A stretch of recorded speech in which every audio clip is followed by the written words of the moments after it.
Call the meeting to order. Could you please rise for the invocation by Mr. Renier?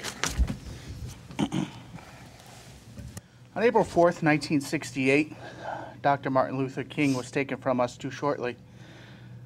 On that night, Senator Robert Kennedy gave a speech in Indianapolis, letting the whole world know what had occurred. The words that he spoke that night not only ring true then, but from everything that has been happening lately. I'd like to read those to you. What we need in the United States is not division. What we need in the United States is not hatred. What we need in the United States is not violence and lawlessness, but it is love and wisdom and compassion toward one another. At this time, I would ask everyone to please join me in 17 seconds of silence for our friends in Florida and hold them dear in our actions, in our thoughts, and in our prayers.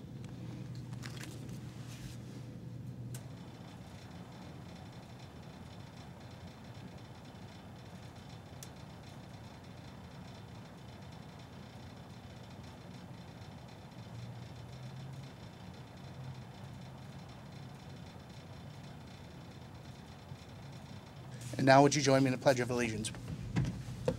I pledge allegiance to the flag of the United States of America and to the republic for which it stands, one nation, under God, indivisible, with liberty and justice for all.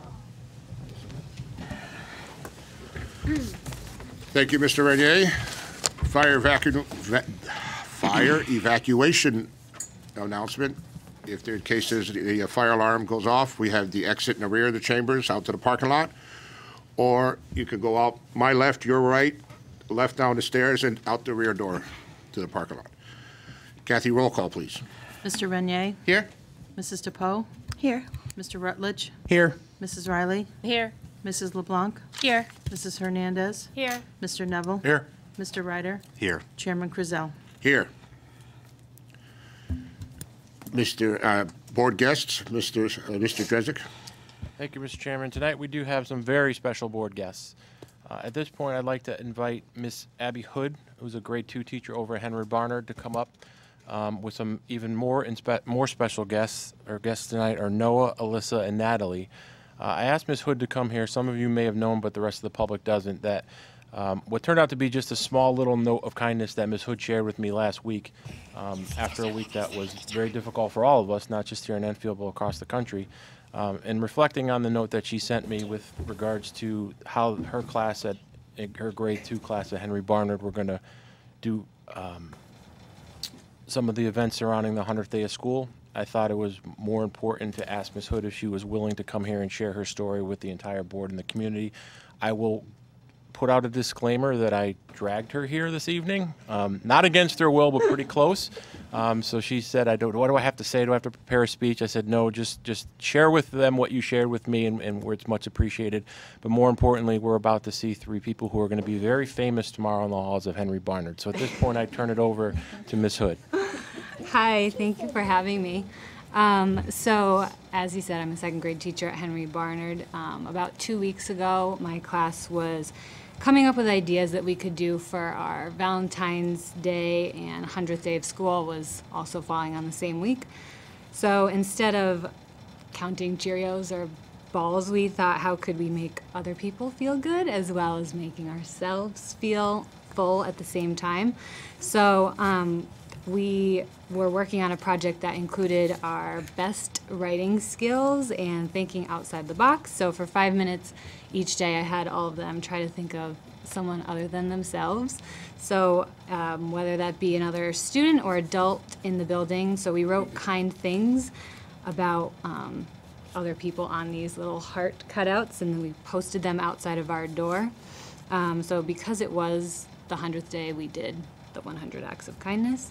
And they were really proud of their work, and to me it feels important to teach kindness at a young age, so we can recognize how it makes us feel. So they brought a couple of examples that they wanted to share, so pass around this big awesome mic. All right, we'll start over here with Natalie. So you can read the first one that you wrote here. So this one is to our janitor. Thank you, Mr. Mike for cleaning up Henry Barnard. Good. And then your second one? Thank you, Austin and Skylar, for playing with me every day. All right. Dear Miss Hood, thank you for teaching me love Alyssa. Dear Violet, thank you for being my friend and being nice to me. Love Alyssa. Dear Sophia B., you are a good friend. You are a total act of kindness. I like how you act. From Noah. Dear Room 1, thank you for being our learning buddies. We will help you learn and grow. From Noah. So they were very proud of their work that they did. So we have 100 of them posted outside of our room, so when people walk by, they could see the nice things written about them. So I think it also fell on kind of a heavy week for things going on in school. So it's a nice little reminder of the little things that we like to do. So thank you for having us.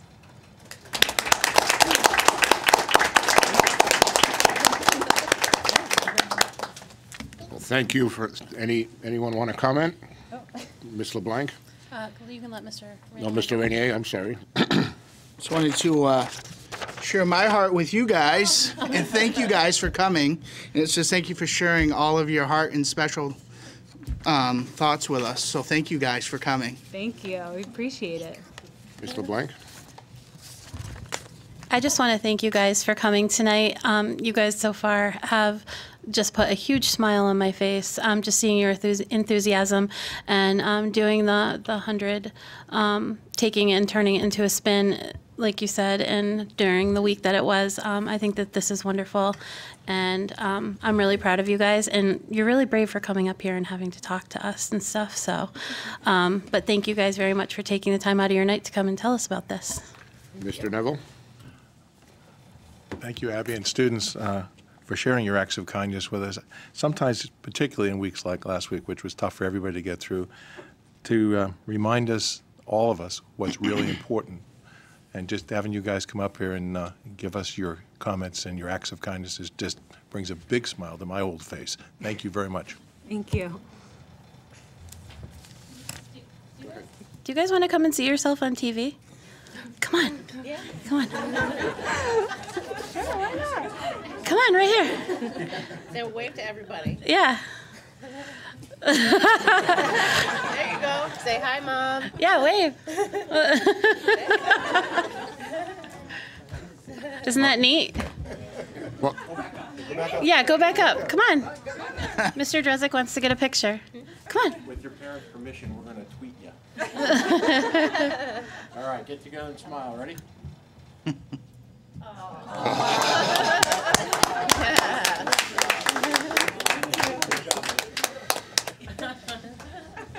you guys are adorable. Thank you very much. That was, you guys spoke great. That was, there's seats available here, okay? You guys are great, and thank you, Ms. Hood, for bringing that to us. It was, no, anytime. That's, I can't say it. There's no words to say what I feel right now, so thank you. Thank you. So on to next, board guest, Mr. Drezik. Thank you, Mr. Chairman. Thank you again, guys. And I told you I'd get you on, so you're free to go. Don't need to feel the need to Please stay. don't. We do have other special guests, but good luck following that one, Ms. Reeves. I will tweet you as well. How about that? So, just give a second for let them. Thank you, guys. I'd like to state for the record that Noah's better dressed than my assistant superintendent.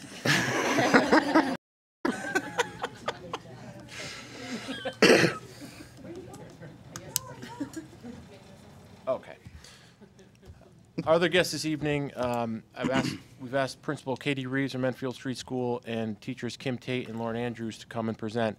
We had mentioned to you early on, and particularly during the budget presentation, with our two major initiatives that we're undertaking this year, with our PBIS program in all of our elementary schools, as well as all of our teachers district-wide being trained, and the addition of our K-2 transitional classrooms, that we had mentioned to the board that we were preparing to have a presentation to come to you so we can explain to you and actually have an opportunity to share some data and some facts with you about the progress and the success of these programs.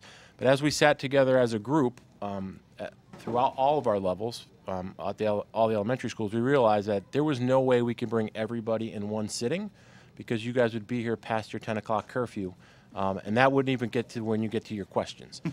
There's so much information I can't tell you. You'll get an opportunity to see our wonderful staff at work and the great things they're doing for kids and families, and you'll be as blown away with it as we were. But what we've decided to do was actually create a series of these because so many things are happening in each individual buildings. And I will say that Ms. Tate and Ms. Andrews have been chomping at the bit since its inception to get in front of you guys, so we chose them in random order that since they were so prepared to get to you as early as possible that we're going to start this evening with Enfield Street School. So at this point I'd ask Ms. Reeves, Ms. Tate, and Ms. Andrews to come up, and they've got a small presentation for you and I'll give you an opportunity to ask some questions. But just know that this is a series of events. Mr. Graham is smiling back there because he knows he's on the docket to come pretty soon as well as all of our other buildings and representatives. Thank you, Mr. Drezek. Okay, so I am Katie Reeves, principal at Enfield Street School. Hi, I'm Kim Tate, the PBIS coach at the wonderful Enfield Street School.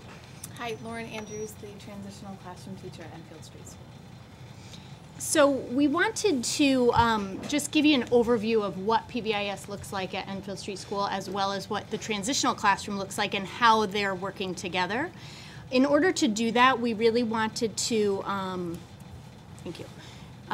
remind ourselves of what SRBI is, and because it ties in very nicely. So in looking at SRBI, you'll see it really is a system of learning and supports for continuous improvement. You know that. It's successful instruction for all students. The key about looking at SRBI is what you'll see throughout the presentation is that PBIS ties in directly to this SRBI process. This SRBI process is something that we've been really good at the elementary level for academics. We've been doing this for a long time for academics. We haven't had a comprehensive system in place for the behaviors, and that's what PBIS gives us, okay? It's a 3-tier approach, so when, I don't know if it will all fill in. Yeah, so it's a 3-tier approach. So tier 1 is your 80% of your students. So these are your students who are going to learn from that strong core instruction in the classroom, academic as well as behavioral, social, emotional. And then you have your tier 2. So about 15% of the kids in your given classroom, in your given school, are not going to get what they need out of that tier 1 approach. And so this is what we call tier 2. These are specialized groups. These are kiddos who we would plan group instruction for so that they could have additional skills, additional specialized learning. And then you have 5% who are still going to need more. They're going to need an individualized approach. This is something that we do currently through the SAT process in all of the elementary buildings. We talk about kiddos who are struggling, where they're struggling, we plan, we set goals, and we progress monitor and watch for continuous improvement.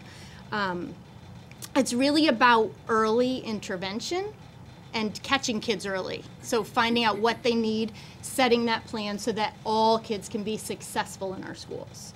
And I'll turn it over to Kim to talk specifically now about PBIS and how it applies to that SRBI process. So many of you have probably heard the letters PBIS a lot since you came into office, and we wanted to talk just a little bit more specifically so you know exactly what it means. The district has funded a partnership between Enfield and CERC, which is the State Education Resource Center, and so basically the funding pays for training. CERC comes many times throughout the year, about 6 times for all of the elementary schools to come and to learn the process. We have 2 mentors that come with with the funding. They come directly to Enfield to do trainings, and then they come directly to each school as mentors to work with specific school challenges that might be happening. PBIS is not a packaged curriculum or something that's scripted and will look the same at each school. It's a framework that helps us to develop systems for our behavior expectations specific to each elementary school. So although all 6 schools are taking part in the process, it might look a little bit different even though the tenets are the same. So you might hear different language, but the process that we're all going through is exactly the same at all 6 of the schools. Each school has its own team that goes to the training.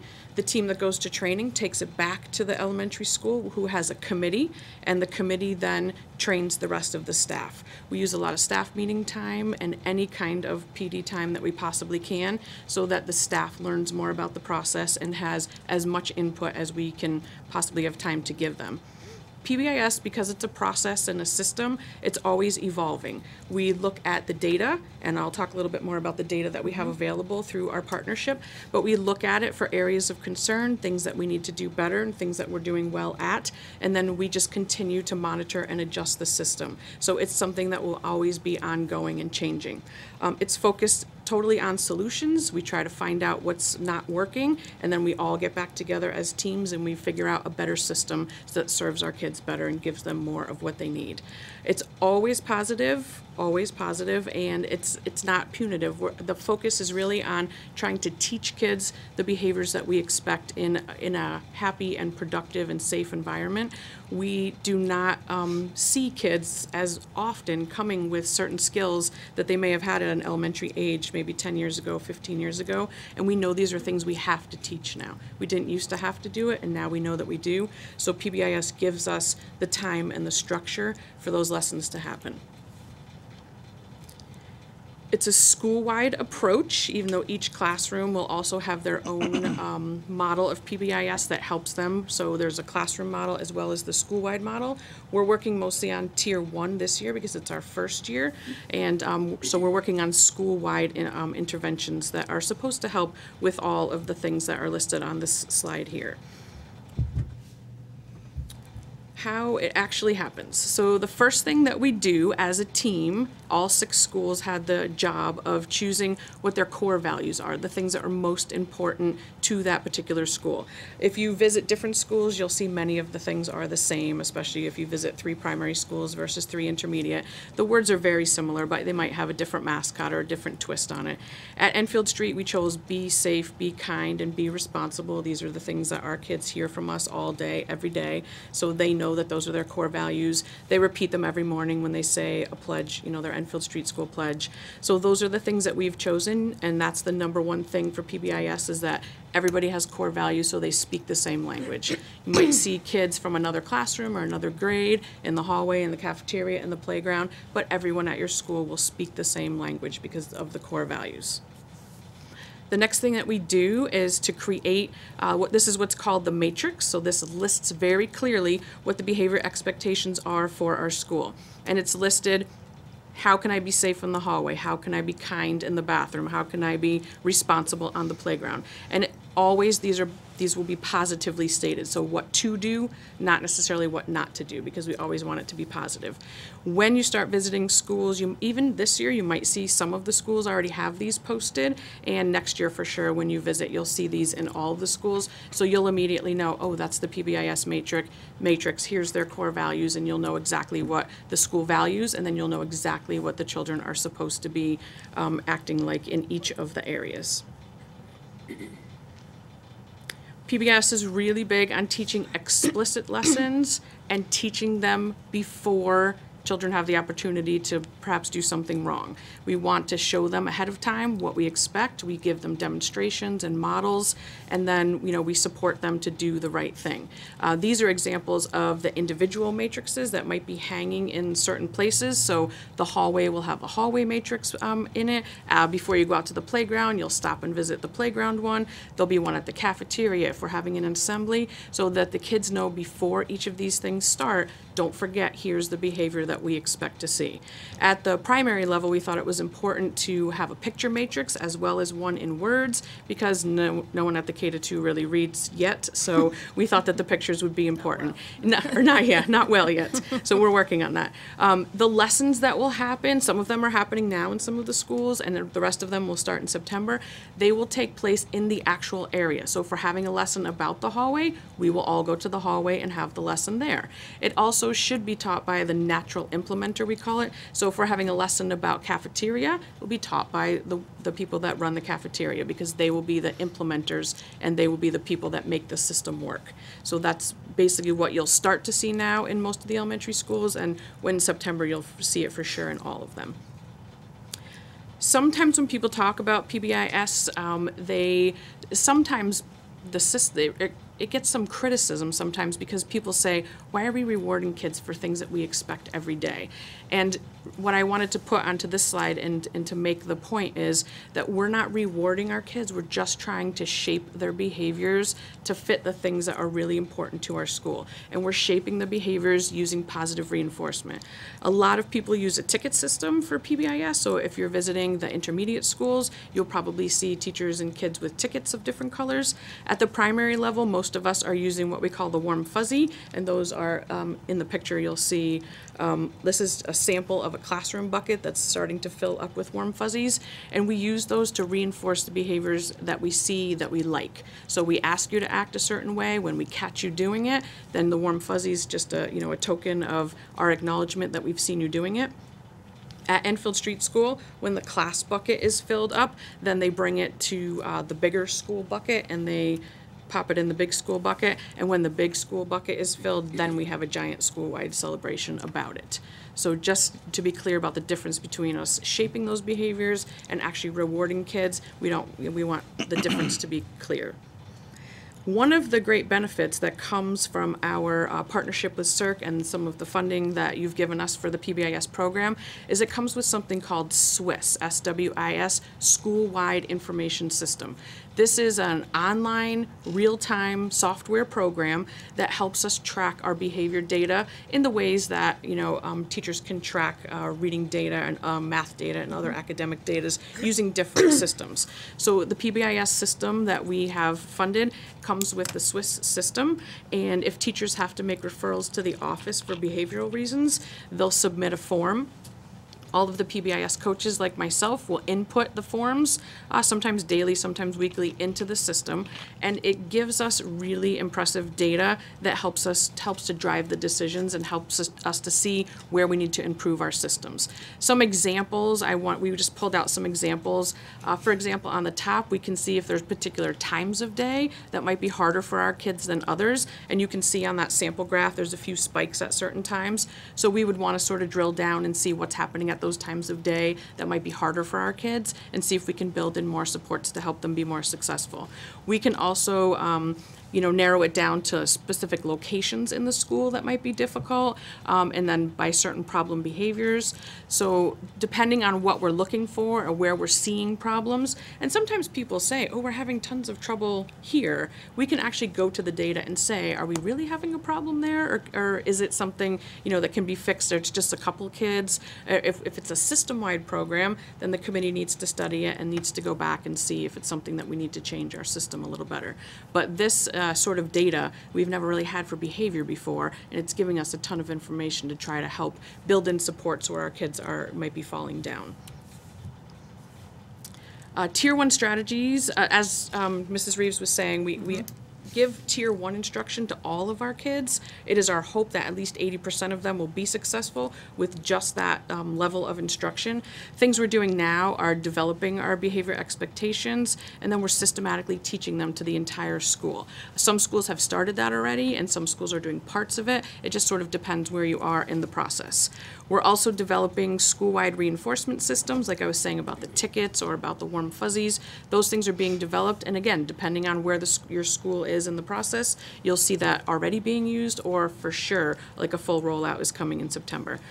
Some kids will not be successful with just that level of support, so some tier 2 strategies might be necessary, and we were saying for about 15% of our kids are going to need extra support. So some examples of things that we do for those kids, we might take them to the school SAT, which is our student assistance team, talk about things that they might need extra. Maybe individual behavior plans need to be created, maybe a check-in or check-out system at the beginning and the end of the day with another adult in the building, kind of gives them that extra adult support that they might need. Also, small groups can be handled perhaps by the counselor or even by myself for kids that have similar needs, like maybe an anger management group, maybe a social skills group, things like that where kids might have a common problem, and we would try to add support in that way.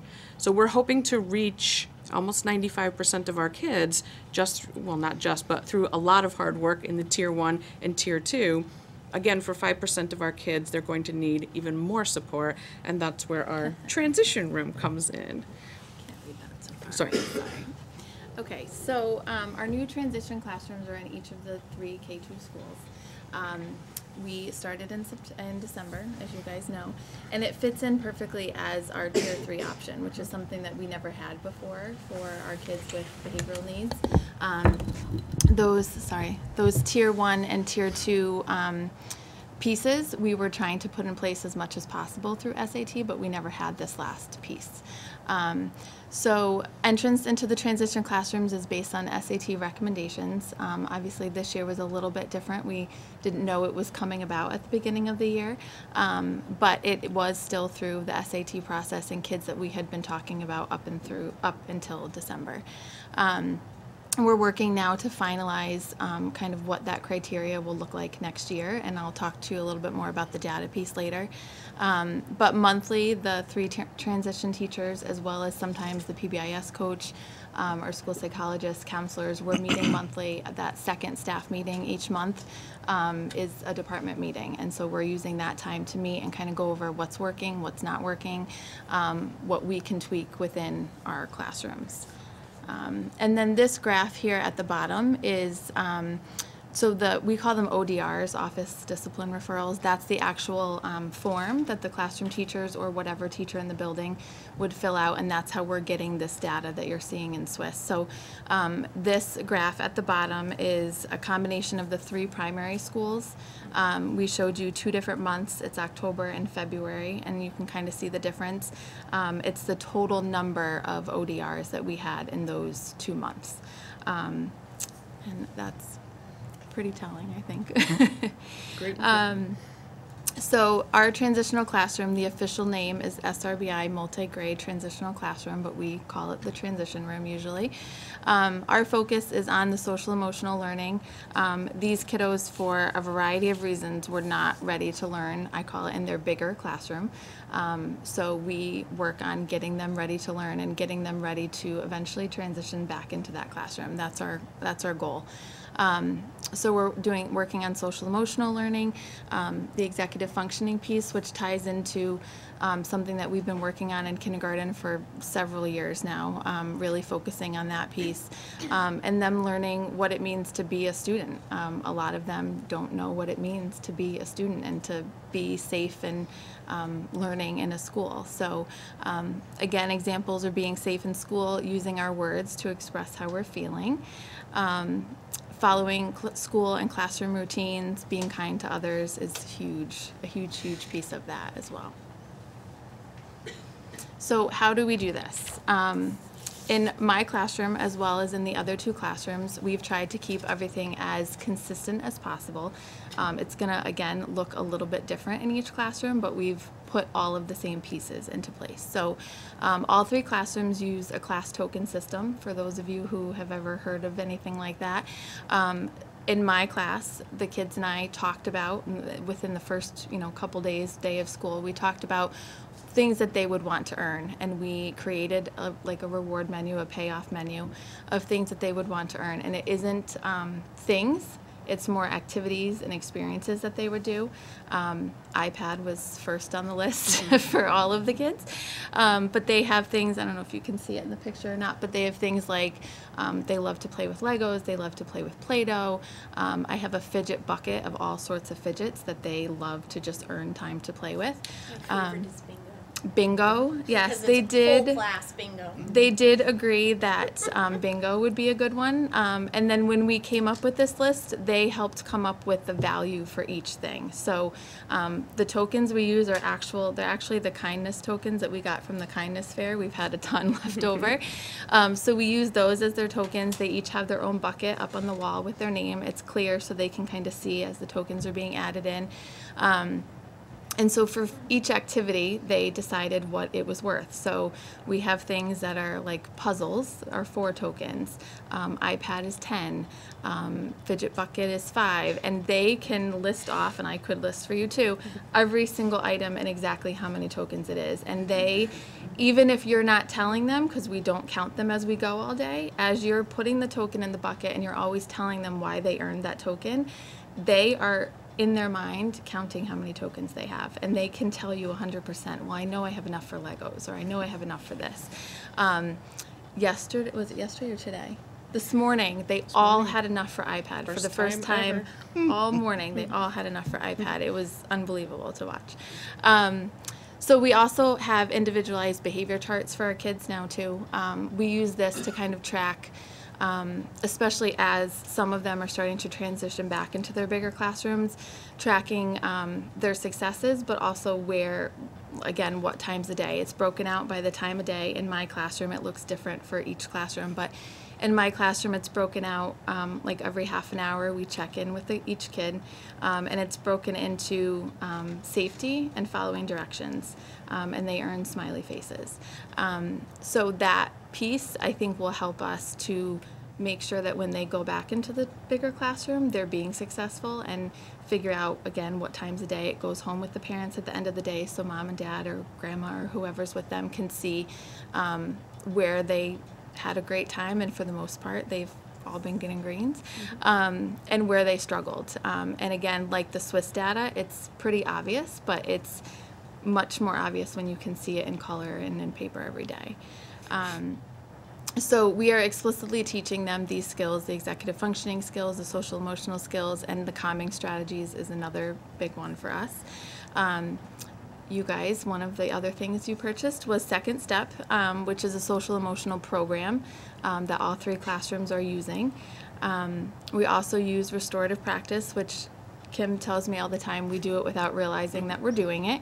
But this is, just being able to have the kids talk out how they're feeling and how they can make it better if they hurt a friend, or even if something happened where they're not happy with the decision I made, or it was the decision Miss Tate made. They are learning to use their words and explain why they're upset rather than just getting angry and storming away. We do this through modeling all day long. We're also teaching them how do they work best.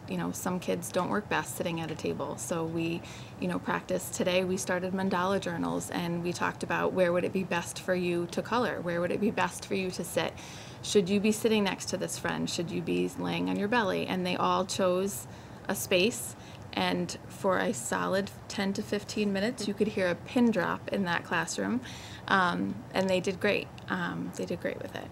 And we're also, as part of that calming strategies, we have quiet spaces in the room that if they feel like they're getting frustrated, they know that they can go there, and it's not a punishment, but they can go and they can calm themselves down, and they can come back and join us when they're ready. So we have the Swiss data for the school-wide piece. So as for the transition programs, one of the pieces when we were talking with everybody as we started this was that we needed something to progress monitor how these kids were doing, rather than just the behavior chart, something a little bit more concrete. So we actually looked into what's called the SSIS, which is the Social Skills Improvement System. It is a rating scale. I compare it to something similar to a Basque or a Connors that a lot of people have heard of or seen. So it's questions that the teacher would fill out, and then it gives you, I think, really good data on where these kids kind of fall in these areas. So I did this for all of my kids. We all did this for all of our kids as a baseline in January. Yeah, you can, well, wait. So we did this as a baseline in January, and then it breaks it out into the different areas. So it gives you a nice visual, and it breaks it out into their composite score, which is just kind of putting it all together, and then breaks it into self-awareness, self-management, social awareness, relationship skills, and responsible decision-making. And these areas connect to the Connecticut state. When you look into the social emotional standards in Connecticut, it connects right to that. So this is an example of one of my students. This next slide is a comparison of one of our kindergarten teachers at ESS was very kind and filling this out for all 20 of her students. So that left side is the average of her classroom. And you can see for the most part, her kiddos are right in the average range. Their social emotional skills actually are a little bit higher than even their academic piece. The academic piece is that far right-hand side. And then on the right-hand side is the average of my classroom, so the total average of my classroom. And again, you can see visually where we struggle, which I will say of all of my kiddos, when the graph came out, I could almost tell you which kid was which kid just looking at the graph. And then moving forward. So as we were saying, PBIS is a process. We're working really hard on Tier 1 strategies this year. There are some schools that are further ahead than others, and as Mr. Drezik said, you'll be hearing from some of those other schools in the coming months. But in general, core values and matrices will all be finalized and posted. You'll start to see those hanging in all the elementary schools, definitely when school begins in the fall for sure. The explicit lessons, in the classroom and in the common areas will be all taught starting on day 1 of school for next year. Again, many schools are already doing this or pieces of it. And next year, we'll continue the training with CERC, but our focus will shift from the Tier 1 system, which we've spent this whole year building. Next year it will go into practice, and while that's in practice, our training will focus on how to increase our Tier 2 interventions. And again, some schools are further ahead. You'll hear from some of them in the coming months, but that's what you'll see moving forward in all 6 of the schools. And then as far as the transition classroom in the fall, it really will depend on the kids, how we end this year and how the kids come in next year. But our hope is that these positions are available for all of kids as needed, not just the students that I've been working with this year and the other teachers have been working with this year, but the kids obviously coming into kindergarten, and really helping that Tier 2 piece. I've always been a part of the SAT meetings every month and continuing to do that so that we can be there as a resource for all the kids.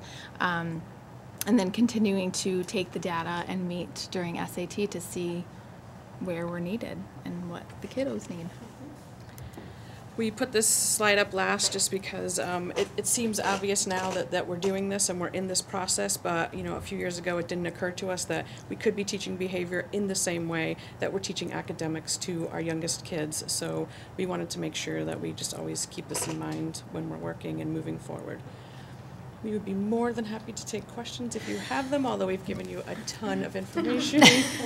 You might just be ready for us to go. Why don't we start at this end, Mr. Poe? Well, fortunately And for it's you, your school. yeah, fortunately for you, I don't have questions about the presentation, but I just wanted to wholeheartedly say thank you for putting it together, because I think incredibly illuminating to see all of this work in one place and to start getting a picture of the data that you do have and seeing some of these very striking charts, and all of the information that we have to show, where our strengths, where our weaknesses, and where our improvements, which I think is perhaps the most meaningful of all. And as a parent who is personally seeing the results of a lot of this PBIS intervention, I can see it. I can see it at home, I can see it in reports from school, and it's very heartening, and I'm very excited about that work and very grateful for that work. So I'm very, very pleased that you've come to share it, and I'm really looking forward to it expanding through all the schools this way. So thank you. Thank you, Mr. Poe. Mr. Ryder? Good evening. Thank you for your presentation. A couple of the slides that you were referencing, we couldn't see on our monitor while you were speaking to them.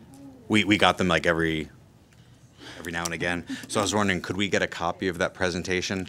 And then maybe going forward, when Mr. Graham comes to meet with us, if we could have that just to look at, because we were seeing the TV feed, so we didn't get every slide. And there was a few things that you referenced that I'd love to see clearly, and it was just, I couldn't see them. So thank you for that, if we could do that. I know that we tailor a lot of the PBIS to the mascots in the school, like bees. Is there any consideration to, when we're in second grade, maybe towards the end of the school year, May, June-ish, introducing them to the mascots at their 3-5 school, just so we don't go from, because it's hard when you're 8 years old and you're going to the big school already, but maybe if they could start hearing when you're a Hazardville Husky and you're going to be a Whitney Wolf, like just starting to hear some of the different language towards the end of the school year for our second graders. Just so that's. We've been talking about that quite a bit, and luckily all 6 schools are we meet a lot. Our trainings are together, and during department meetings, the coaches can be together. We've tried to keep that sister school model in mind. Yep. When we made our matrix first, we shared it with our sister schools, Parkman, so we shared it with them so they could use some of the same language, and it's our hope that when they go up, they see, oh, this is the matrix, this is what I need to do. It just might be called something different, but we definitely want to have some lessons. Enfield Street's lucky we meet with each grade once a week as an ongoing PBIS support for all of them. So we will start to teach them about the Parkman matrix, and the other sister schools can do the same. The PBIS coach from there will want to come down and visit. So we've been talking about that already. Yeah, it was just an idea that I had when you were talking about the mascots. We do there's several transition things that we do with second graders going to third grade as well. So that is easy to tie in. That's something that definitely needs to be included in that. So when some of the Parkman folks come to Enfield Street, we can share that. When we have some groups of kiddos who go over to Parkman prior to going to third grade, so that will be part of that as well. So I think that's definitely something to keep in mind. Good idea. Excellent, thank you. And that was it. Yep, there's just a few slides we just couldn't see from where we were sitting. So thank you. Thank you very much. Thank you, Mr. Ryder. Ms. LeBlanc? I have a question and then a comment. So is the idea that the kids would transition mid-year, or typically that's not something, does it depend on the child? It's going to depend on the child, and then also really 100% depending on the child. And then depending on, I think next year when the transition classroom is available, ideally from the beginning of the year, in theory, they might not be needing it in the beginning of the year, and it might be, it might start differently for different kids. So yeah, it just depends completely on the child. Right, just because you're placed in there doesn't mean that you might be in there even the following year. Just right. That's not my goal. Is to get them back into their bigger classes. That's right. That's the ultimate goal. That's kind of the prize at the end, that if we're doing our job and putting all of these supports in place, then we can get all of those kids to transition back into their bigger classroom. Right. But it depends on them and their needs, really. Okay. I have a very near and dear friend whose son goes to Enfield Street School, and she's had nothing but a positive experience for the last 2 years. And next year he'll be in third, and then he'll be leaving, and she's already thinking about that. But the comment that I wanted to make is when all 3 of you spoke at different times, and because you've made your life into teaching other children, for somebody like me who works in insurance, I have such an admiration for you guys, because when you spoke, you could tell how much you love what you do and how much you want to help the children in the whole school. And you can tell that the love of your job just comes through. And I appreciate that most of the teachers in this district are like that, but it really, to me personally, really shine through tonight for all 3 of you. And so I just want to personally say thank you. And I'm so glad that this program is in place and that we have people like you to implement it and to help it grow. So thank you. Thank you, Mr. Blank. Ms. Riley? Yeah, I also want to say thank you very much for coming and presenting. It's really phenomenal what you ladies have done in such a short amount of time. That speaks volumes to your dedication to the kids in the school system. So thank you very much for that. I was going to ask for a copy of the presentation because I couldn't read some of the things. I'm not wearing my glasses, so don't feel so bad. And I just really like that you have the ability to give the information back to the parents at the end of the day so that they can go home, see how the child did, and reinforce what they learned during the day, and maybe, you know, even carry that through the weekend so that when they get back to school on Monday, they're hitting the ground running. So that's really great, and I just really appreciate everything you guys have done so far. Thank you very much. Ms. Hernandez first. So many of my questions were already answered, and I appreciate your thorough presentation. And I just want to say that something that guides me in life is that behavior is communication. And I want to say thank you for listening. Thank you to the superintendent and deputy superintendent. I appreciate that you listened to these children, respected them as individuals, and realized that we here in Enfield are trying to educate the whole child. And while numbers are important, ABCs are really important too, and they're tons of fun. You are setting these children up for success now and for the rest of their experience. So I just want to echo and say thank you. Mr. Neville. I'm just so impressed with you guys. You have laid it out perfectly for us. I'd say record it and put it out there so other people can do it, because you gave a very, very clear. You laid it out and very, very clear that I think any person can pick up exactly what your goals are and how it works. You also we took a problem that the superintendent identified to us last year. That was critical. I mean, and I think people were talking about fixing it. This is not fixing. This is evolving. This is being positive. This is picking out the best in our children and then making it work and working with them and not giving up on them. I hate fixes. They don't work anyway, and their highlight of doing it, what's positive, is just so refreshing. I'm also proud of what the superintendent pulled off this year, because we had a problem and we didn't have any resources to deal with it. And that he identified resources, I don't know where he got them, but he identified them to get this thing going. And we identified a problem, we identified resources, you folks are our resources, and you pulled it off.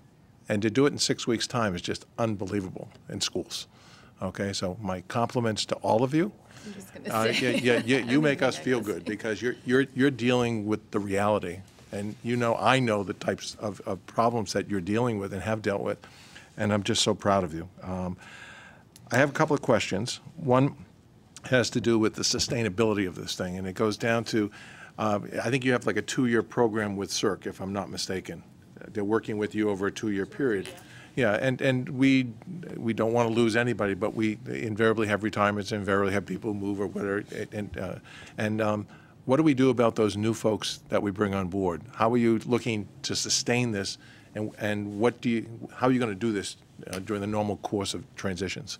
Part of our training, we talk a lot about that, and the official PBIS status is to try to make this system person-proof, is what they call it. So to make sure that if I can't be here or someone else can't be there for some reason, that the system continues to sustain itself. And so PBIS requires everything that we're doing to be written. It requires us to have systems in place to train brand new staff when they come. It requires us to even make our substitute teachers aware of what the system is and how to use it. So they try very hard and insist very hard. We have tons of homework when we go to our training, and most of it is designed around putting this all on paper and making a system that doesn't depend on one person or even several people, but it's systematic and that the whole school knows how to use it and is able to continue using it even if something happened to one of the people. So that is honestly something we talk about all the time. Another question. Sarah talked about communication, among each other, which it sounds like you guys have kind of mastered that, or it's evolving anyway. How are the parents?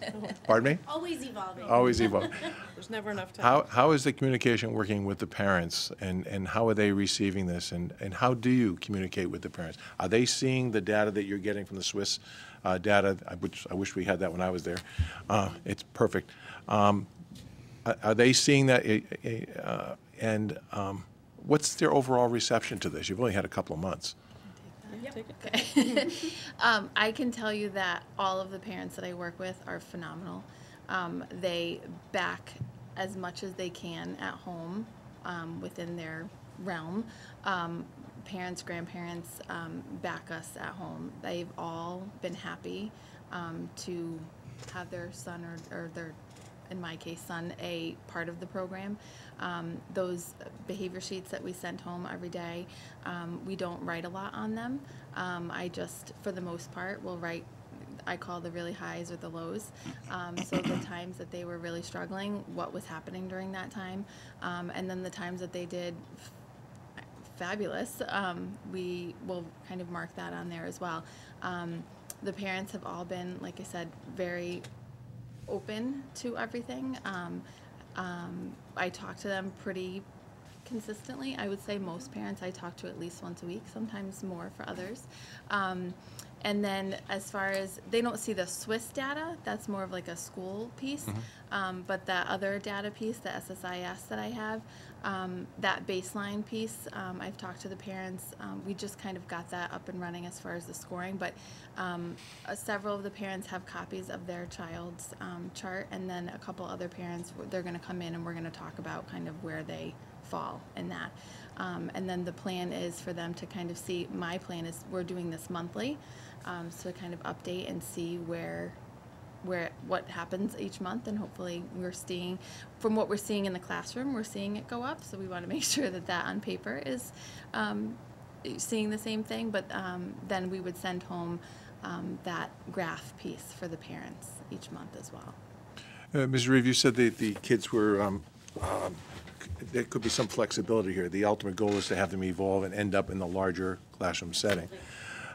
I assume it could go both ways. You could have a fallback or whatever, or changes in situations and whatever. So there's no, you're out, but you can't come back in again. You're looking at it, that behavior determines it. It really, so when you think of SRBI and true students who exhibit tier 3 behaviors in any area, it's really an individualized plan. So I think that's the way we have to look at it. So the transition classroom is really that tier 3 intervention. So I think it has to be individualized for every kiddo. Okay, these are youngsters that are not special ed or anything like that, correct? Right, it's a regular It's a regular ed setting, okay. Finally, once again, thank you. You guys are doing a wonderful job. I thought you would do well, but you're doing way better than I thought, and it's only, February 27th, so kudos to all of you. I do the chairs to the superintendent. I'd like to see them come back next year after you have a year under your belt and just kind of give us an update. This is too important to just say once and, we don't want to ever see you again. If you start at this level and you can get these kids successful at this level, as you already know, okay, these kids are going to be successful all the way through. So I'd like to see how it evolves. Thank you very much. Mr. Renier. Oh, thank you all for the hard work that you've done. 6 months, it's pretty amazing with PBIS, and 2 months for the classroom, so that's awesome. Just a couple questions. In regards to data sets, do you guys compare your data to the other schools as well? So the K2 data, is that compared to the other schools? And why I ask that is, do you guys see trends in regards to certain times of the day where all the primary schools are having issues, or certain grade levels, or certain parts of the building, or transition times? Do you guys share that data and kind of review it together? So the way that we use Swiss is really to guide our information to build our PBIS at our school. So we haven't actually sat down and looked at, okay, what does your time of day look like, or we haven't done that piece of it. We've talked about it, we've had conversations about it, not truly looking for trends that are the same across all 3 buildings, because we really use it to guide our individual program at our school. which is the purpose of Swiss. Right. Certainly something we could do. We Yeah, haven't Again, done- yeah, and again, you guys are still in your infancy, so I would just a thought. Another thing is, do you guys have the ability to, or is it thought of or spoken of, to track cohorts as well, to see students going from first to second to third and seeing if those behaviors are changing, if the times of days are changing? Okay. We can look at a student across the 3 years that they're in our building. What happens is it doesn't follow that student to another building. So our data is unique to our building Okay. to build our PBIS program. But we can track a student, which will be very interesting now that we have both sets of data and two different types of data. For kiddos, typically we use Swiss to really guide that tier 1 instruction for PBIS. So looking at the school where, you know, we might have somebody say, well, we have all these problems in the cafeteria. Well, let's look at that. And when you drill down, you see that, okay, the issues are really not coming from cafeteria, they're coming from somewhere else. So that's typically what the Swiss data is geared toward. We can, however, pull out individual students. So now that we have the SSIS as well as the Swiss, we can now, you know, take that information at SAT and say, okay, we're seeing, you know, this improvement in SSIS. Let's see if we're seeing an improvement in the office discipline. You know, so we can look at them. And that information stays on there, so like the sister school can revert back to. The sister school cannot look at our data. Okay. So the sister school's data in Swiss is unique to their school. So Parkman's data is Parkman's data. Enfield Street's data is Enfield Street's data. It doesn't follow a student. Okay. The SSIS data could follow Right. because Okay, it's good. a report.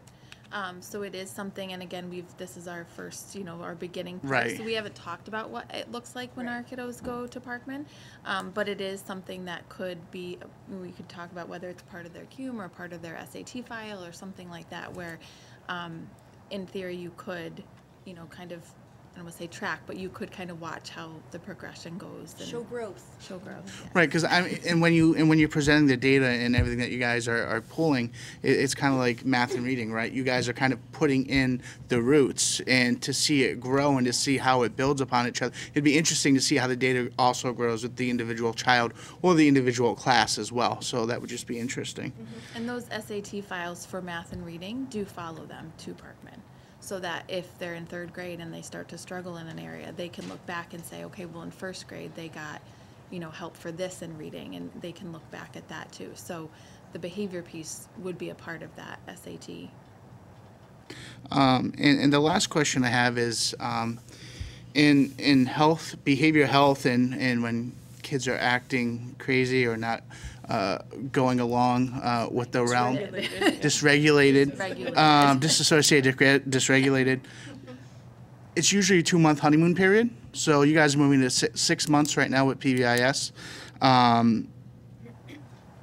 If someone was to come and ask you guys, and these guys aren't sitting up here right now, and they came to you and say, is this program working? Because obviously there's resources in it, and those resources could be spent somewhere else. Someone comes up to you and goes, is this program working? 6 months infancy, I get it, but we passed the 2-month of honeymoon period. Is this program working? If you were questioned. I would say 100% that it is. We see a lot of growth in a lot of students. The dysregulation piece for some students is going to require a longer time, and most often they're going to end up in tier 3 in order to get some help with that. When we do see some of Lauren's kids going back into their bigger classroom for small chunks of the day, and they're having great success when they do that. So that's a really positive piece that we're looking for. Also, as far as where you're putting your resources, and I know that times are really difficult, but we cannot have a school that functions safely and efficiently unless kids are regulated, unless they do know how to meet those behavior expectations. They also can't learn to read and write and do math until they are ready to learn, until they're getting into the higher parts of their brain. So I feel like, you know, we, as much as you appreciate what we're doing, we appreciate the fact that you have funded, you know, our efforts to be here and the programs that we're trying hard to work, because we really feel like this is a foundation that's going to help them with everything else that they do in their lives. So we will make it work is what I'm basically trying to say. We'll make sure it Continue works. to Yeah. make it work. Yeah. The other piece that PBIS gives us that we hadn't had in the past is that universal language in the building. So it is now a systems approach where we are all in. PBIS gives us, we're all in. We have the same language in terms of behavior. We have the same expectations in terms of behavior. There's no, I walk into one class and have one expectation, or I walk down the hallway and if, one teacher is out there, I get yelled at, and if another teacher is out there, I don't. It's the same. So kids know what to expect. So kids learn how to regulate their own behaviors based on knowing what to expect. So the culture is changing. It is. I agree with you guys, and I appreciate all the work you do. So just quizzing us, huh? But budget season's coming up, so I want people who are watching to also know how important this program is. If this is the first time they've heard about it, if this is the first time they ever stumbled upon it, and if their child's not involved with it, it's not something that registers with them. So, but it does register with the entire school. So that's why I asked. It's everyone benefits from this program. So thank you. Good. Thank you all again. They pretty much knocked it out of the park for me too, so that's how great this board is. But it's a blessing, you guys, what you do, and thank you to the superintendent and to assistant superintendent for recognizing the problem, and looks like we are working on it and putting our best foot forward here. So thank you again. Thank you. Thank you very much.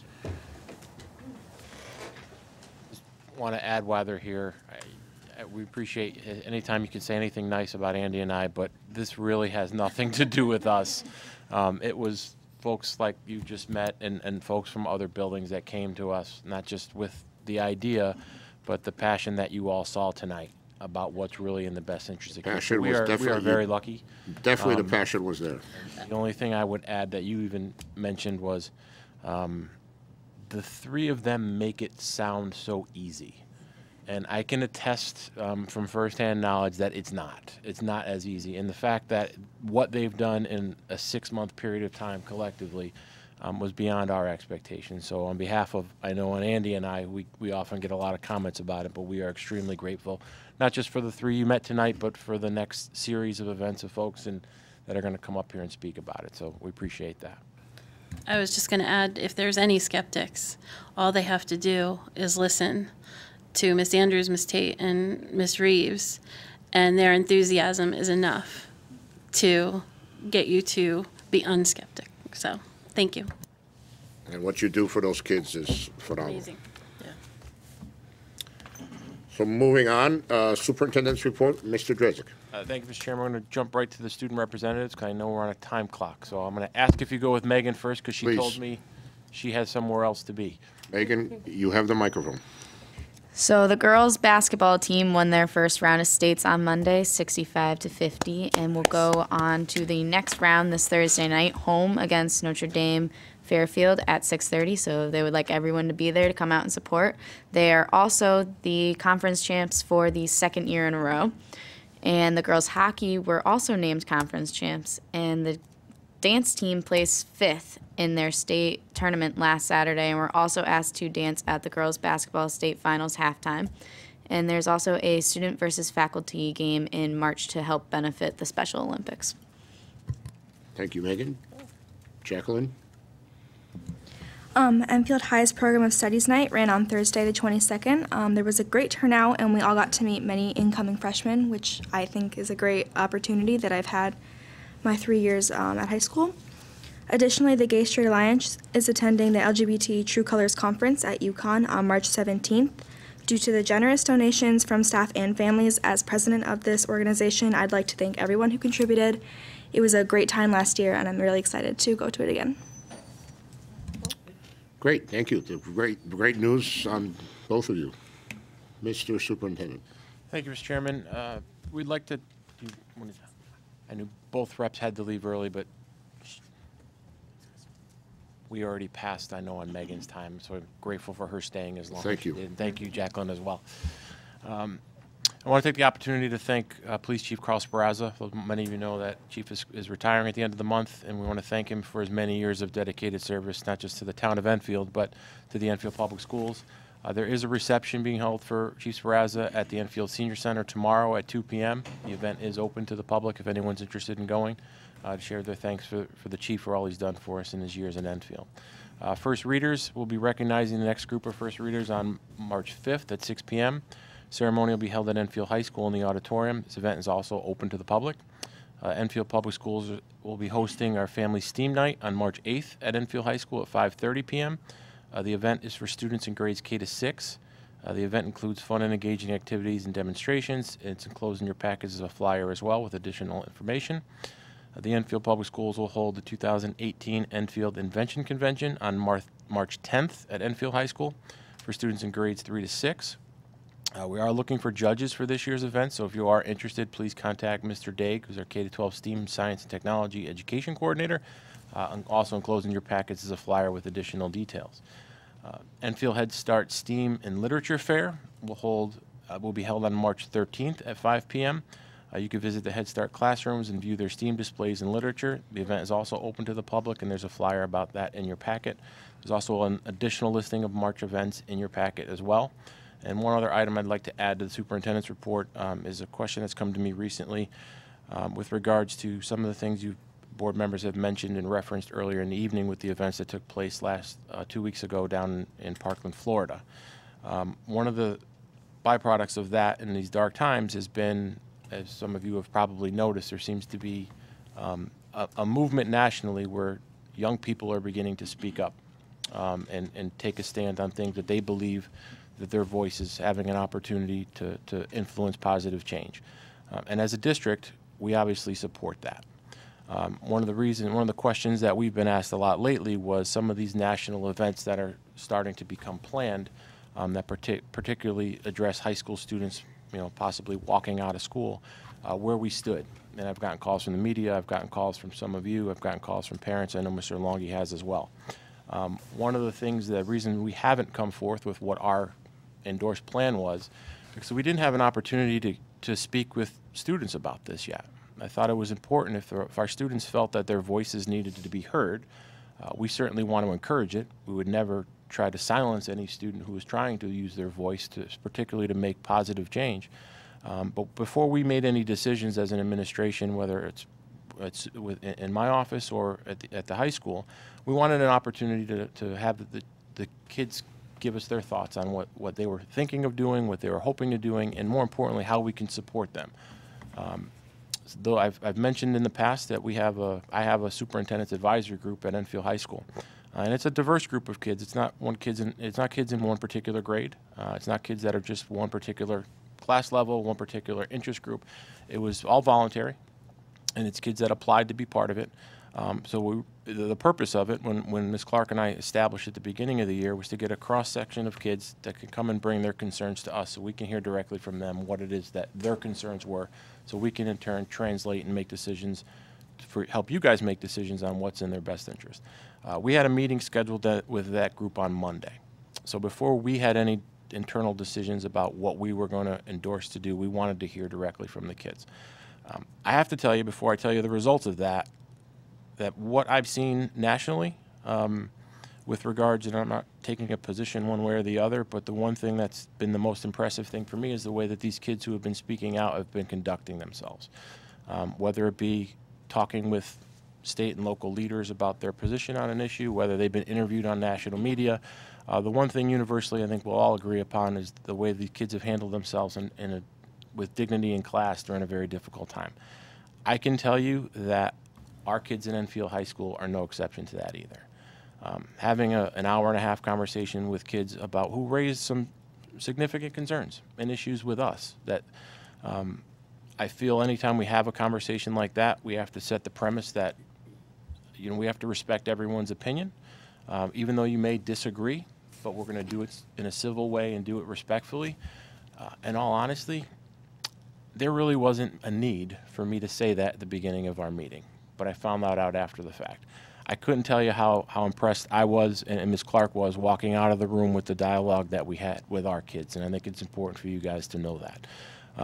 But part of that discussion, we wanted to hear what their interest level was with some of these events coming up.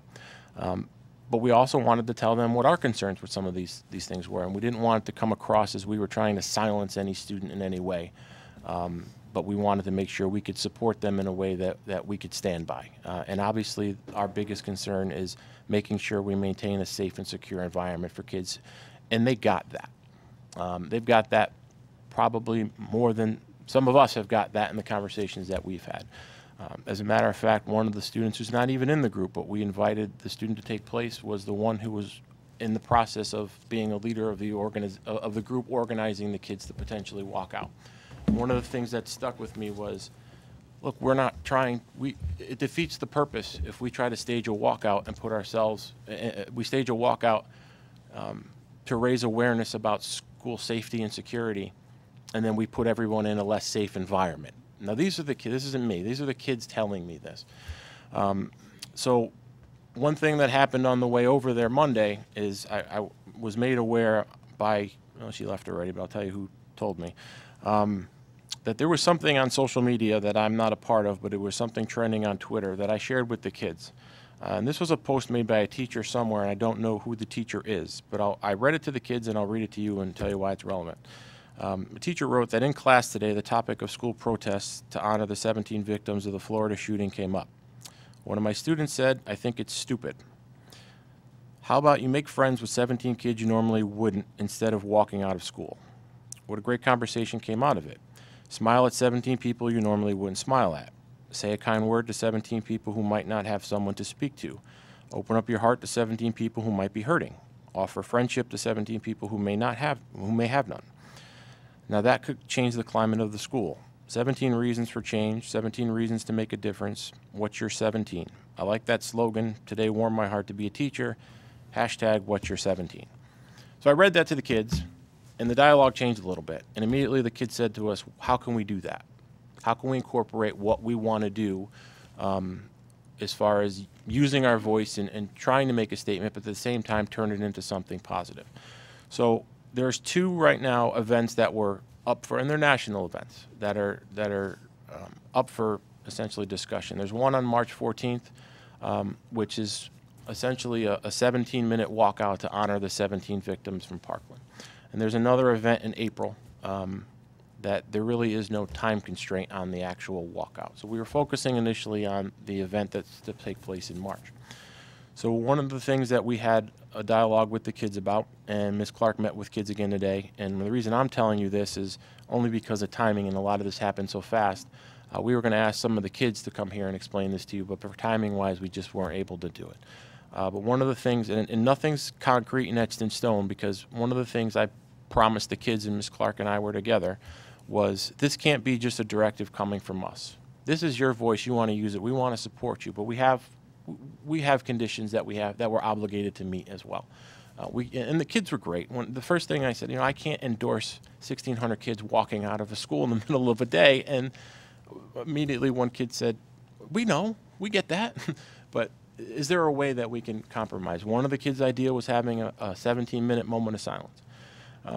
So one of the things that's being worked on as we speak for the event in March is following that hashtag, that what's your 17? So on that day at 10 a.m., we're going to have a 17-minute / moment of silence / activities to raise awareness, and what they're going to call. One of the kids felt really strong that they still needed to take some action. So instead of walking out of the building, if we can provide a safe place for these kids to walk down to, whether it be the cafeteria, whether it be the gym, depending upon the number of kids that choose to do this, would we be willing to endorse that? And we are. These kids are going to stay in the building. I have no problem if they want to express some remembrance out of respect for these kids and teachers who lost their lives. But as part of that, the kids are starting to embrace this what's your 17 motive. So during that day, students will have the choice to stay in their class and continue to study as they will. No one's forced to be doing this. And if they want to use that time to just reflect, they can do that.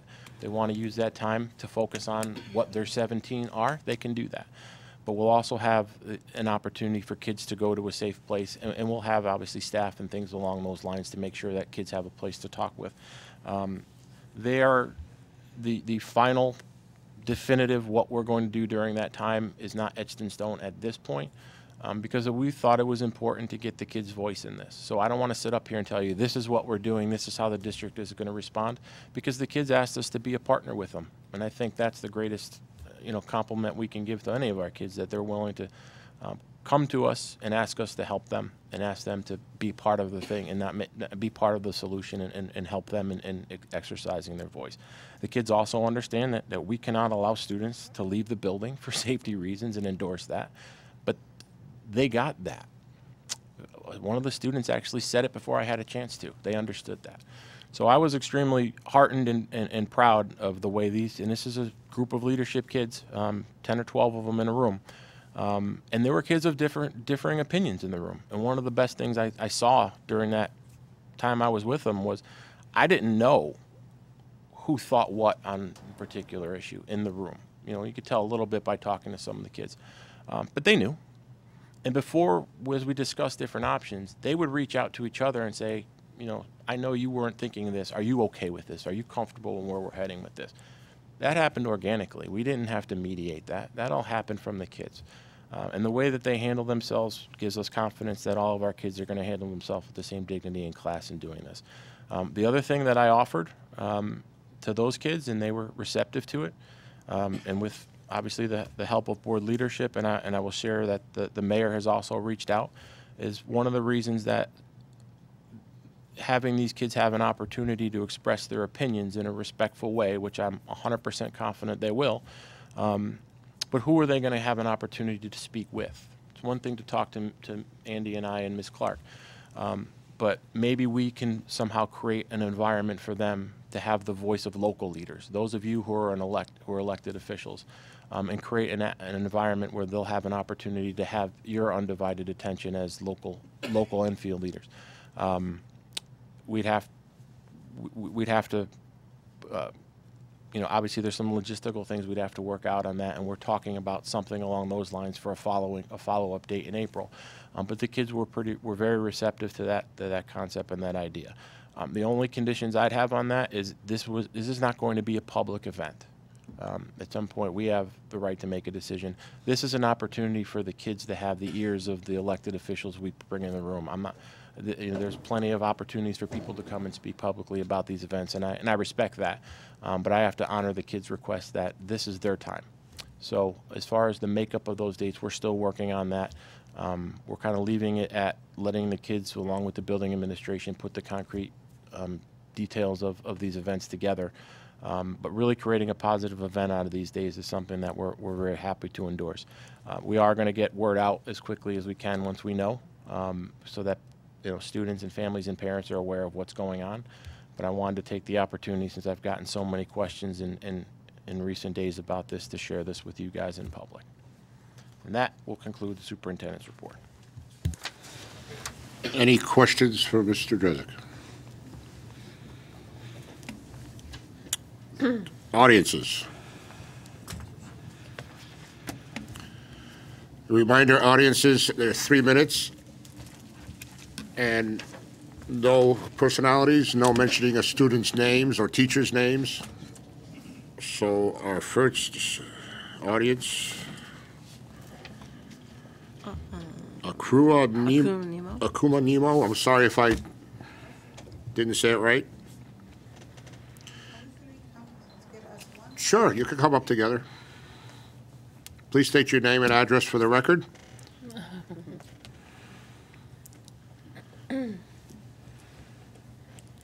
Just pull the microphone, so you have to talk into the microphone. Just turn it towards you there. Thank you. Good evening, everyone. My name is Akua Nemo, and I have Amanda and Julia here. Your address too, please.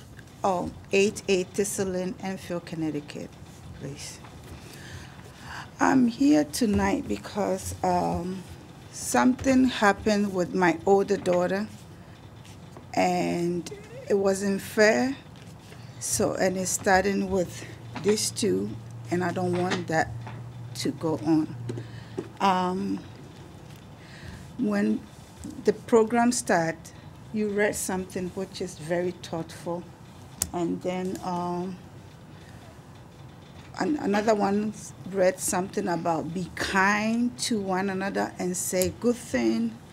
But what I'm going to say first of all is we have to learn how to know people inside, not outside. I might be falling and you are the one going to help me, but if you don't learn from me and know me on the inside and see me on the outside and then my address, maybe you can't help me and I can't help you either. But we all have to work together as a human being. That's first of all. My kids, these two, they are very, very, very intelligent kids, well educated, because I try my best home to teach them and for them to respect. And I teach them each and every day when they go to school. They're not going to school for friends. They're not going to school to play games. They're not going to school to laugh at anybody. They're going to school to respect teachers, everybody, and then after that, if they have free time, they can play. I will let Amanda talk about her own problem, because as a teacher teaching a child, and she comes to school and said, can I use a calculator to do a math? And a teacher said, oh, you need to come to school prepared, which is understandable. My kids need to go to school prepared. But my daughter went to Enfield High School, and she never come home and said, Mommy, you need to buy the calculator. So I thought it's the same as this one. I can buy them one, but teacher said in the open forum with the whole classroom, humiliated her and said, oh, if you don't have a calculator or a ruler, go to Home Depot and get it for free. Since I came to Enfield here, I never asked anybody to give me a free money. I worked 3 jobs to provide for these children. As by the grace of God, that's why I pay for all my bills. I never go to any teachers or anybody in Enfield here. No one who said I asked them for financial support. It's just grace of God is the one provide for me. And, but for teachers to see a child coming and then look at the address, and then that address she came when she's crying and said, I don't want to go to Enfield High School anymore. Mommy, please find me a school. I don't want to go to Enfield High School. I said, why, Amanda? And then telling me all these things about teachers doing this, I think it's uncalled of. My children and I, we're not here like a refugee. My father was an army commander-in-chief in Ghana. I came here with diplomatic passport. My father used to work at United Nations. It's just by, in this case, are not like working here as anybody. If you search their grandfather and their father, you know that they are the king of the Ashanti kids. I chose to take them, okay? And it's not like that I'm here for anybody to feel sorry for me or no. So I try to do everything so that I will show them that you don't have to stay home for you to get a free stuff. So I work for them. I want independent for them. That's why we're here in this country. It's not like that, like we was starving or, no, I never work. Never work. Because I was provide for everything and them too. But I didn't want nobody to give it to them, and they're not letting anything or corruption or stuff like that. That's why I left. I didn't want my kids to know the corruption side of the thing. Julia's grandfather was in White House. That's the president of Ghana, okay? But it's the choice. They said, if I take them, they're not going to support me. And I said, they are not. They will see my children going higher as they think that I'll fail. No. But I don't want them to go to school and then feel like uncomfortable because a teacher's making them fail. And she loves math. Her subject is math and science. And whenever she's going to the room to study, she said, oh, then if you're not ready, then this is not your class. You need to go to a lower class. She's taking a higher courses, and these teachers is bringing head down so that she can steady. And it's very, very worried and sad. Amanda, you can say, like, hello, my name is Amanda. I go to EHS, and since the school started, I've been having trouble with one particular teacher in math, and it's been going on, and so far the school hasn't done anything to do, because I felt like myself I can fix the situation, not like the whole entire situation, but I felt like I didn't need anyone. I didn't even tell my mom about half this stuff, but until it got out of hand, I had to tell my mom, because for a teacher to like be disrespectful to a student and not like, so the situation was, if you get called on for a question and then you get the question wrong, shouldn't it be your mistake to fix it? But I was trying to fix my question and I got ignored 3 times. So then I yelled at the teacher, not like yelled, but I got her attention. I was like, dude, this is my question. Can I please answer my questions? And then she's like, well, you didn't get it right, so you can't answer your question. And then the teacher has the nerve to say, I have an attitude towards her, but you're the one ignoring the student trying to fix their question and their mistake. So how am I supposed to fix my mistake if I can't, I don't learn by not fixing my own mistake. Someone else can't fix my mistake. So we were doing a project and I didn't own our yardstick. I didn't know where to buy a yardstick, and I was using a regular ruler. And I said, I don't understand how I'm not getting the right measurements like everyone is, but what do I need to do? Do you have a yardstick I can borrow? She said, oh, you need to use your math creativity and figure out how to do it. I can't help you. I don't have a yardstick. And I said, okay, well, I don't have a ruler. How am I supposed to do it with the ruler? My phone doesn't give me the right calculations. And she said, well, you should have bought a ruler. You should have bought a calculator in the beginning of the year. And every single time I have to say, my mom doesn't always have the money to buy me everything that everyone else can buy.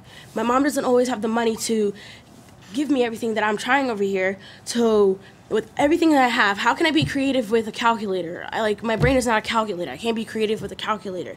And she's saying all this other stuff, and I'm just like, I don't have that money for that. We don't have that money to buy a $100 calculator when I'm gonna, there's plenty in school that I can borrow, but apparently it's a big situation. And she goes on, and then I'm a participator. I love to participate in class. I like to get my participation points and grades. And for her to call me out saying, oh, you're not the only person in class, you don't deserve to always be called on, don't get angry when you're not getting called on. I said, how am I getting angry when I'm not getting called on, when no other student wants to say anything? So it's been going on and on. She's been disrespecting me, myself, and I feel like as a student point of view, a teacher shouldn't do that. Teacher should respect students, and if you respect a student, you'll get the same respect back. And I feel as if ever since the school year started, I was nice to her, but if she feels in any type of way that I was rude to her, then I don't know what triggered her to be angry at me, but I don't know. But I just want this problem solved, and I don't want to have any problems with any teachers, because ever since I came to America, I've never had any problems with any teachers. I've been always respectful to every single one of my teachers, and I just don't know what's happening with this type of subject. So, well, I've given you more than a lot of time, but thank you for bringing that to our attention, and we'll pass it on to the superintendent and see what we can do. Thank you. All right? Yes, sir. Thank you. So you were Amanda, the second one on the list here? yes. Okay. So Julia is the third one on the list? So they had 9 minutes, so they used it. So anyone else want to speak? Anyone else want to speak? I will close public communication. Number 9, board member comments. Mr. Renier, would you like to start? Thank you, Mr. Chairman. First and foremost, thank you to our guest this evening, and thank you to our family for presenting this evening. It's not easy to come up before the board and always explain the concerns, and I'm more than confident that your voice was heard this evening, and I'm hoping that your voice was heard through the administration as well, and we can come to some solution. That's it for this evening. Thank you. Thank you, Mr. Renier. Mr. Poe? So I also want to echo that sentiment and sort of tie it into some of the things that Mr. Jezik was saying. You know, I compliment you very strongly for coming up and speaking to us.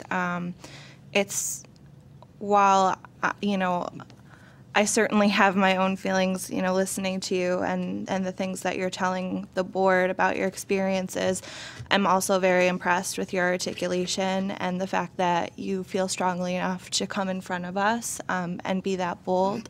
So again, you know, certainly we don't take any of your concerns lightly, and I just want to echo that. I really am impressed with Enfield High students and their ability to be gracious and articulate, and it's a nice thing to see, even though we're discussing a problem. So props for that.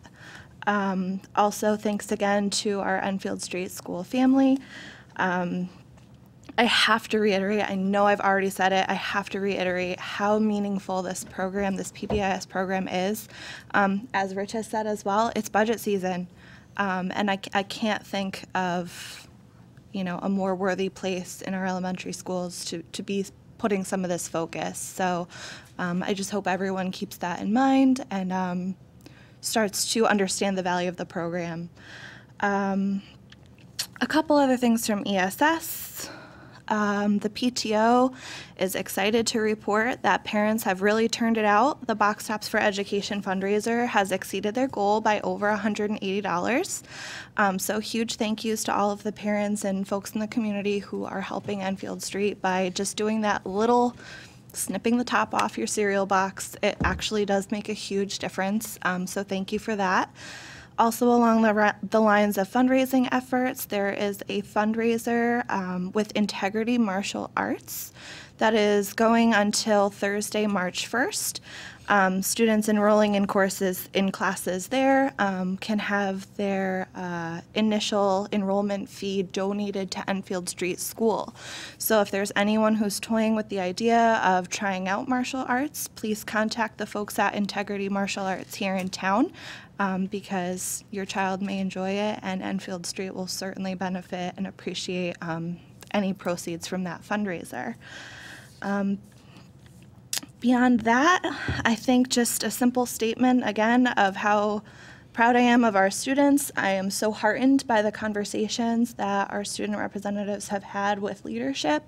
I'm really excited to hear what the final details are about the plans to honor everyone who lost their life in Parkland. And just, I support that, and I support you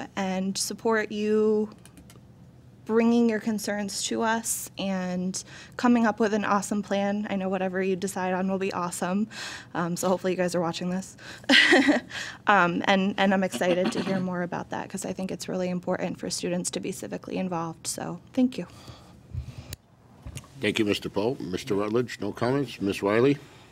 Okay. I wanted to say thank you to all of the kids that came from Henry Barnard School.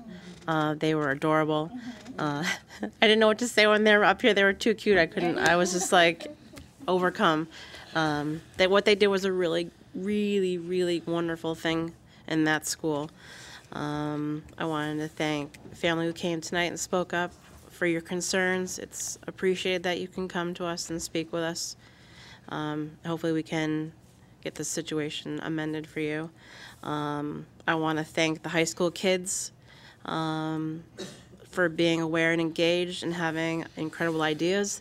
It shows initiative, awareness, and the type of education that we provide for the kids, that they have the ability to come up with reasonable suggestions, and I fully support them. If that's, you know, the path that they want to go down. I think that's great. Then I went to Correct Council last Wednesday. They discussed some STEAM camps for the older kids that are coming up this summer, and they're being opened up to the district. So I passed along the flyers to one of the K through 12 STEAM coordinators, so they're going to check it out, see if it's something that if there's interest for, they can do or whatever. They also discussed their budget. They gave me a large budget book to peruse, so if anybody wants to look at it, feel free. I have it. You can ask me. The CABE reps were also there, and they were encouraging all of us to attend their Day on the Hill, which is coming up on Wednesday, March 7th, for Board of Ed, superintendents, to learn the latest key education issues to effectively approach our legislators on how proposed legislation will impact our district. The main topics for that are going to be achievement gap, funding, existing initiatives, and maximizing resources. So that's all I had tonight. Thank you, Ms. Riley. Who wants to start? Ms. LeBlanc. Okay, just a few things. As you can see, we have our JFK hats in an array of colors. I chose gray. We have blue and red. They're still available through JFK. There you go. No, I'm not going to get up back to stand up. I know. Also, there is a student versus faculty basketball game on Friday, March 16th at JFK. The doors open at 5:45. The game starts at 6. There's general admission tickets on sale for $2 for students, $4 for adults, or $10 for a family pack up to 5 people. And that's on Friday, March 16th. I'd like to take a quick moment and just thank Mr. Renier for having the 17 seconds moment of silence this evening. That was very thoughtful as the Parkland school shooting is weighing very heavily on all of our minds and our hearts at this point in time. Thank you to the audiences that came up to speak. I know that's not easy, and you know, I think you were heard tonight, and through the appropriate channels, I think there can be some dialogue. Also, I'd like to commend the students at Enfield High because they are doing exactly what some adults can't do right now, which have a reasonable discussion about how they want to handle a national issue right now. I think that sometimes people don't give our students or students in general enough credit for the amount of knowledge that they have, because sometimes they may not be saying anything, but kids any age are always watching, and they're always watching us, the adults, and their parents. I, for one, really like the idea of what you're 17. And if that's something that kids decide to embrace, I would love to see the Board of Ed embrace of what's your 17, something similar to what the Henry Barnard kids did. You know, they took and put 100 acts of kindness. We could name what's our 17. I think that resonates deeply with me. And maybe you guys as well. So I will be watching with enthusiasm to see what the students at Enfield High come up with. And thank you to the administration for supporting them and making them feel as heard, because that's what's most important for these kids these days, and especially right now. So with that being said, that's all I have this evening. Thank you. Thank you, Ms. LeBlanc. Ms. Hernandez? So absolutely thank you for everybody who came tonight, and I wanted to let you all know that actually on Friday I'm going down to Fort Lauderdale, and I'm going to be paying my respects at Parkland. I will be leaving a small token. Stone and Douglas, they are the Eagles, we are the Eagles, and so I will be leaving a small token from Enfield Public Schools. I also partnered with Enfield Rocks, and actually one of the teachers from Enfield Public Schools painted 17 rocks with angels on them. Beautiful. Another person made a big angel rock with 17 individual stars. So I will be placing those at the memorial site in Parkland. And yeah, and I echo, I'm so proud of our students. I'm so proud of their voice. I'm proud that they are sharing their perspectives. And one thing that we learned a couple of weeks ago when we had that class come was that sometimes we just have to get out of their way. And we are happy to support them and their ideas and get out of their way because this is their movement. And that's it. Thank you, Ms. Fernandez. Mr. Neville. Just a couple of comments here. First, Ms. Nemo, thank you and your daughters for coming up here. And as many people have said, it's very, very difficult to come up and to present like that. Like the others, I'm sure you'll be heard, or you were heard. And through the chair to the superintendent, I'm sure that somebody, I saw them taking notes, somebody will be in contact with you, okay? And please let us know that it's resolved. Chief Sferrazza, okay, spent a great deal of dedicated time in service to this community. I intend to go down tomorrow to see a send-off. He's been very, very good to us, to the schools, and all the work that we've done. He's been walking hand in hand with us, so I wish him well in his retirement. It's a well-deserved retirement. Abby Hood and her students,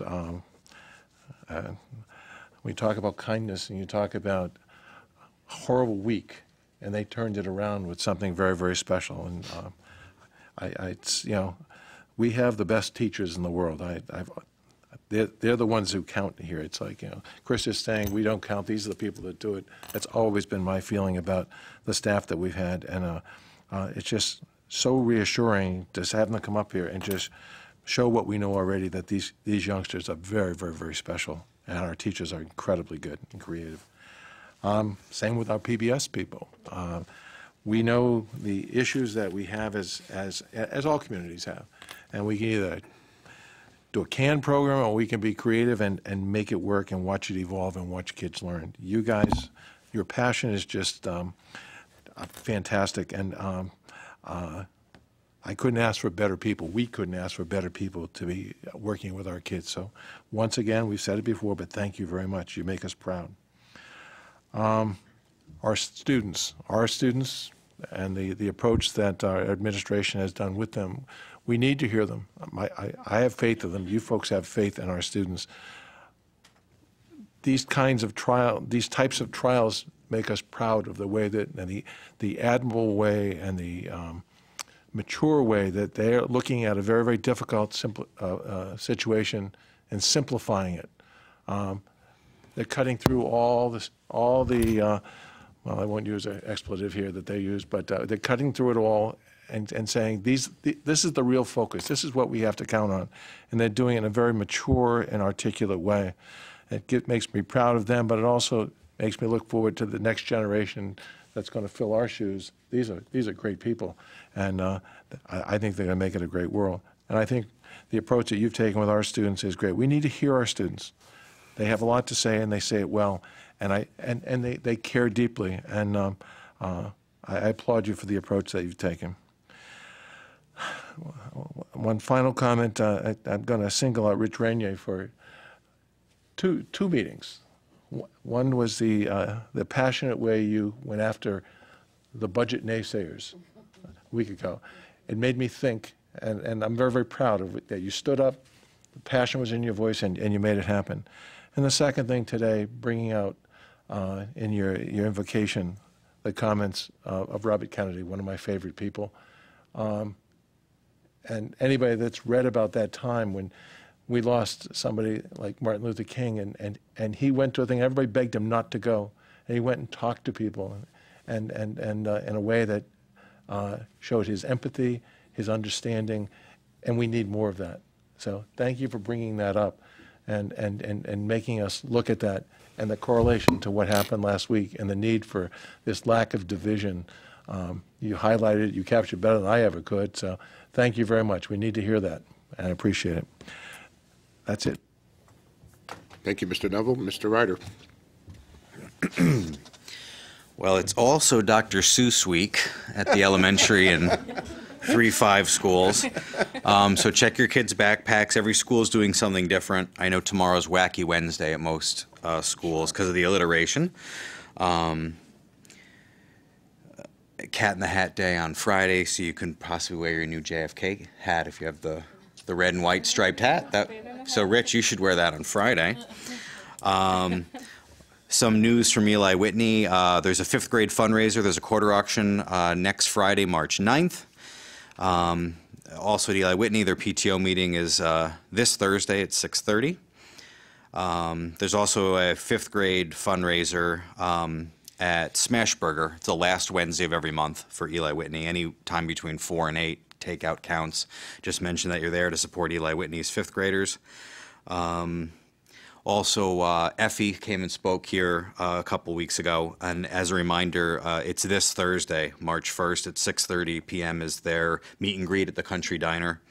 It's 111 Hazard Ave. Again, that's 6:30 for Effie. And I also like the What's Your 17 hashtag. Is 17 numerical or spelled out? Do you know? Yeah, I think that whatever they want to do, and if we're lucky enough to be invited to go, whether it's that day or something thereafter, please let us know because I'll be there. So thank you very much. Thank you, Mr. Ryder. Couple events myself for Buzz Robotics, March 1st at St. Bernard's Hall between 5 and 8 is their pasta supper. I don't have the cost of it, but I know you can buy tickets at the door and come out and support them. The robot is built and boxed up, ready to go to the first event, I heard. So kudos that they got that done, and the weather was in their favor this year, that they didn't lose much time in building. So back to the PBIS, you did mention the sister school, and I'm glad that that concept, that we supported that concept, and that concept is working. That we can take a group from here and move them to here, that they all stay together. Again, each child starting from kindergarten will be with the same people all the way up to high school. So glad that that sister school concept is going good. And again, you know, it was tragic what happened literally the day after our last meeting, and what the high school kids are doing with that. We support them, and you know, glad that they're planning something inside, not outside. To have 1,600 kids out in the parking lot, we can't protect. We don't have a playbook for that. We just don't. We can protect them inside the building, but we can't protect them out in the parking lot. So hopefully that whatever they come up with, we can, you know, we will support them through the superintendent, and if anybody else has. And again, thank you for the hats, Tina. They're $20 a piece for JFK. Get a winner still alive, so get your hat. You're going to need it still for a few more months. So, and see, now I can't even get it to stand up again. I should have never touched it. So anyway, let's move on to unfinished business. Number 10, A. BOE policy 9327.1, board member use of internet social networks, second reading. Mr. Renier. Yes, Mr. Chair, last meeting, we held the first reading to the bylaws for the social internet policy for the Board of Ed. The second reading is amended from the correction that had occurred. And the email had gone out to all board members and on the website for the public to view. Tonight, I would like to make a motion to approve the Board of Ed policy number 9327.1. Moved by Mr. Renier, seconded by Mr. Rutledge. Any discussion? Please, Mr. Neville. Just a couple of comments. I'm not looking to change anything, but having reread it, I think technology is going to make us review this several times in the next few years, just to keep it up to date. It's also not as directive as I think I'd like it to be. There's too many maybes or may or whatever happened to you. It's not prescriptive in terms of what can happen. So I'm worried about whether it can be enforced in any way because it's tempered by that language. but I think it's a good starting point. And so I think we have to do something. I firmly believe in that. But I also think we probably need to kind of look at this like every 2 years and say, instead of the rest of the world not keeping up with technology, let us at least try to keep up with it. Absolutely. So that'd be my only comment. Any other comments? Kathy, roll call, please. Mr. Renier? Yes. Sorry about that. Mrs. DePoe? Yes. Mr. Rutledge? Yes. Mrs. Riley? Yes. Mrs. LeBlanc? Yes. Mrs. Hernandez? Yes. Mr. Neville? Yes. Mr. Ryder? Yes. Chairman Kruzel? Yes. Motion passes. Moving on to number 11, new business. A, policy revisions, approval of the 1000 series, first reading. Mr. Renier. Yes, Mr. Chairman, thank you. So the policy committee had gone together and we have looked at the 1000 series and taken recommendations from CABE and suggestions that they had provided us. We'd reviewed those and put those before us today. I must say, with a microphone, that it was awesome having Scott as part of this because a lot of this is community outreach, PTOs, everything that he is just brilliant about. So it was very easy to cut through this, and I make a motion for the first reading. So moved by Mr. Renier, seconded by Mr. Poe. Any discussion on the first reading? I do. Ms. Riley. So Rich or Scott, when I was looking through it, there's in 1311.1, it looks like part of it's highlighted. Is that anything that we need to take note of? Like you wanted to keep it or you didn't want it to be kept? I mean, it looks just like gray over it right now, but. Can I, Rich, you okay if I? I would absolutely love that. I'm Highlight trying to means get- it's been added. Okay. So if you see something lined through it, that means we took it out. If you see something that's highlighted, that means the committee added. Okay. And a lot of times, well, Charlotte, because you sat into a lot of meetings, they'll give you like 3 different options. Yes. There was times we like this and we like that, Mhm. and so the one we picked, they added what we added to it. Oh, okay. So anything that's in highlighted is addition. Okay. Thank you. Which is why all the legal references are highlighted, because those are all been added to the policies. All right. Yeah. Any other discussion? Sensing none. Roll call, please. Mr. Renier? Yes. Mrs. DePoe? Yes. Mr. Rutledge? Yes. Mrs. Riley? Yes. Mrs. LeBlanc? Yes. Mrs. Hernandez? Yes. Mr. Neville? Yes. Mr. Ryder? Yes. Chairman Kruzel? Yes. Motion passes. Mr. Longer, if you could put this back up on the website for the community to view as well for the second reading next meeting? Absolutely. Thank you so much. That concludes new business. Number 12, board committee reports.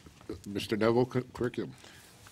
Okay, we raised a lot of questions to Middleton at the last meeting, and we asked to get some copies of things. And we may be doing this more often because I think, we've had good discussions, but the discussions don't translate onto the TV. And I think if we get stuff out and get some stuff to you folks with some pertinent facts, because we hear all the naysayers say that there's not good things going on here. There are great things going on in this district, and we need to keep pushing that out there. And some of them happen in the curriculum. It's not just a discussion that Ashley and Sarah and I sit down with Michelle and have. We need to share that out there and talk about the good things that go on. So we try to put it together here and kind of take you through it. The major part of the meeting was to deal with we're talking about how we would deal with assessments. Okay. We have a number of assessments, and we had to give us a list. So there's a sheet in there that has a list of the assessments and the time frame in which we do assessments. The best time to give an update on that is after we've done them and we have some analysis on it. So that's going to come later on in the year. But I didn't know, and I've been kicking around for a lot of years, I didn't know when all these new assessments actually took place. So we asked you to get a quick cheat sheet for us, and we included that in for the dates for this year and what tests they were. The major discussion was about AP courses. And I've been around long enough to remember we only had 5 or 6 of them, and that kids did not have to take the test. Okay, which I always thought was stupid because they kind of got the credit for taking an AP course, but they never tested out and they never even took the test. And I think some of the kids might have been looking at it as using it as a transcript builder and things like that. And I think through the efforts of the administration, we pushed heavily for this a couple of years ago, and every kid now takes the test. And we're paying for it, okay? And that, in the tough budgets years that we were going through, that was a tough push. But I think now everybody takes it. I don't think that's the way it is in most districts, okay? And so when we start talking about having, and I'll tell you to go to the second page here, it talks about the number of AP courses that people have in our DERG, okay, the towns that are similar to us. And you'll see that Hamden, Bristol has 20, and they include a capstone. Hamden has 20. We have 19 as of this year, or is it next year that we end up? Starting in the fall. In the fall. So I think we've increased probably by 8 to 10 courses, AP offerings, in the last 5 to 8 years, I think. And that's substantial. But we make every kid take the test. We have no idea what other people do. And we've asked Michelle if she can kind of try to find that out, just do a quickie survey. The state, I don't think, collects the data in terms of how many. We don't know how many students take any one particular course. I think we know that there is an increasing demand from our students to take more and more and more. And I mean, I think that's kudos to our teachers and to our administrators to keep recognizing the need and responding to the need. And let me get back to the next part of it.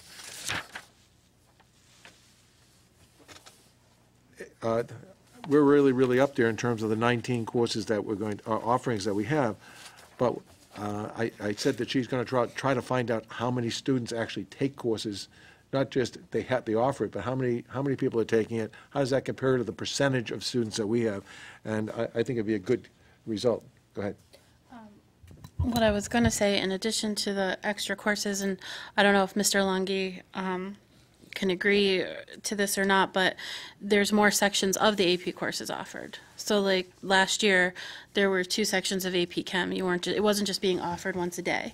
And I think with the new block scheduling, the ability of the students to carry multiple AP classes is actually a little bit easier, because of having, an A day and a B day and having things staggered. So I think that the benefit of consolidating the high school was the ability to add more and then to have more sections of it throughout the day. So you're absolutely right. That was one of the things that held us back. They could have a course at Fermi, they couldn't have enough kids. They only have 5 kids or something. And now the consolidation did wonders for the offerings and the number of kids and the number of sections that they can do. So it's a really good point, Tina. Mr. Neville, hold on. Ms. Riley's got a question. Correct me if I'm wrong, but didn't we at one point talk that we were going to be getting capstone too in there as well? Several years ago we did. I don't know whatever happened with that. I know that a group of towns went to that. Okay, but I don't know much more. Maybe Mr. Longi would know more about that. So with the new educational reform laws, that was talked about for about the past 5 years, that capstone was going to be a graduation requirement, and that was through the State Department of Ed. So a few schools went to it in anticipation. We, as well as most schools, didn't. They were waiting so they could develop a program. Yeah. And then the state recently came out and said capstone would not be a part of graduation. They're going to allow every school to decide it on their own. So by our inactivity, we actually made the right decision. But it's still something to consider. I mean, we offer so many credits now that seniors have way more credits than they would ever need by the time they get through our block schedule. Which is wonderful. There's mixed results, to be honest with you, on capstones. The data's not all conclusive that it's as great as they thought it was going to be. Perfect. Thank you for answering that. According to Ms. Middleton, there was a lot of difficulty to have any similarity between the process that they went to do it. The state, I think, once again, promised a lot and delivered little, and I think that's kind of why it didn't go on. There's a lot of good things about it, but they've talked to it for over 5 years. I mean, I talked to it when I was still teaching for crying out loud, and it just never came to pass. So bottom line is we have a great deal of challenge that we offer our kids. We're increasing it. We have many more sections, as Tina pointed out, because we've encouraged it. Our staff is pushing our kids to challenge themselves, and that's a big thing. I think we're trying to look at how we compare with other towns. I think we're a growing community in terms of the successes that we're having. And I think, but we need to, having something and having some data that goes to support what we have is something that we're looking for now. And we want to also get that out to you folks so we can get it out to these folks out here that are watching it, so they understand that there's a lot of good things going on in here. Ashley and Sarah, anything you want to add to this? I don't really have anything to add except that I look forward to getting more information from Michelle and being able to share more information, especially with where we are with respect to our DIRG. I think it's a challenge sometimes to have the right conversations about what we're doing because different areas and different school systems have different resources, they have different populations, they have different needs. So I am really happy that Michelle is so on board with getting us the data that we're looking for so that we can really make meaningful comparisons and really help people understand where Enfield is compared to other towns like Enfield, which is ultimately the most important. So just exciting stuff. It is? All set? Very good. Thanks for this. Thank you, Mr. Neville, Mr. Poe, and Mr. Hernandez. That's a great challenge, and you guys are doing great work here, so thank you. Finance, Ms. Riley. The next meeting is on March 12th, so I don't have anything yet. Policy, Mr. Renier, with the red hat. Thank you, Mr. Chairman. I would like to say that the next policy meeting is next Tuesday, and your fine policy committee will be bringing forward the 2000 series to review. Thank you, Mr. Seuss or Mr. Red Hat, whatever we want to call you. Leadership met yesterday, and we had a great discussion with the student thing and other matters, and leave it at that. And so joint facilities is meeting with, we're meeting Thursday, but we're meeting now every Thursday. We're pushing along JFK to there's an RFP out for getting the next, getting the JFK like pre-ref back up and going to try to get on the schedule for the state again. Any other comments you want to say, Mr. Neville? But we're meeting and working through. We're meeting. We're going to have several meetings getting the process going in anticipation of that RFP going out. And we're not going to just sit and wait for it to come back in. We're going to do a lot of other stuff. Do the ed specs with the superintendent and Chris next, hopefully next month. And work on other buildings too. So we're not. We also put out a thing about the Barnard School. I mean, as you know, we talked about I think 8 or 9 roofs that at varying stages of repair or disrepair. And originally we were looking at Hazleton Memorial because that was the prime target at that point. And we've now gone to, after having some folks look at them, we've now gone to Barnard School. And the town manager was able to offer some money to one of the consultants there to write the grant for the state. And so they're starting that process so that could hopefully happen during this coming summer. Yep. Okay? So that's, the grant is for reimbursement. I think it's like 50%. Is it 50% reimbursement? 50%, yes. 50% that I For roofs, heard. it's 50%. So that's in process. We're trying to do, we're focusing on JFK, on that referendum, but we're also trying to get the other things done at the same time, because we have to. And there is 2 positions open for that committee through the town council, and we're trying to look for professionals or someone with some construction background for that.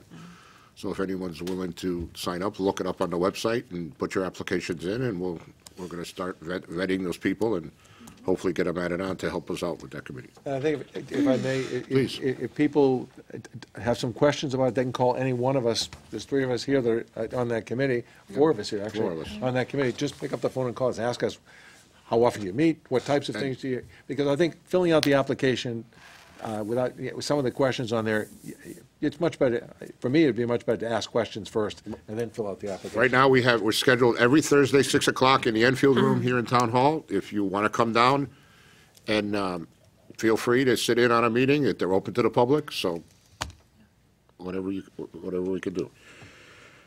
Building committee hasn't met. They're supposed to meet on the 8th, and again, it's just wrap-up stuff. I think that changed again. I think it changed again, okay. Yeah, I got something today of this, it's in conflict with something else. There's this, I yeah, didn't see the date. the steam nights that night too, so. That's right. We'll keep you posted on that, and I don't believe there's any other committees. So we'll move to number 13, approval of minutes, regular meeting minutes, February 13th, 2018. So moved. So moved by Mr. Rutledge, seconded by Mr. Neville. Any discussion? Show of hands, all in favor? We have 9-0. 14, approval of accounts and payroll. We have none. We have none. 15, correspondence and communications. Nothing. We have none. We do have a need for executive session for matters related to personnel. Do I have a motion? So moved. So moved by Mr. Neville, seconded by Ms. Riley. All in favor? We are in executive session in matters of personnel, and we will not be returning to television. So good night, everyone.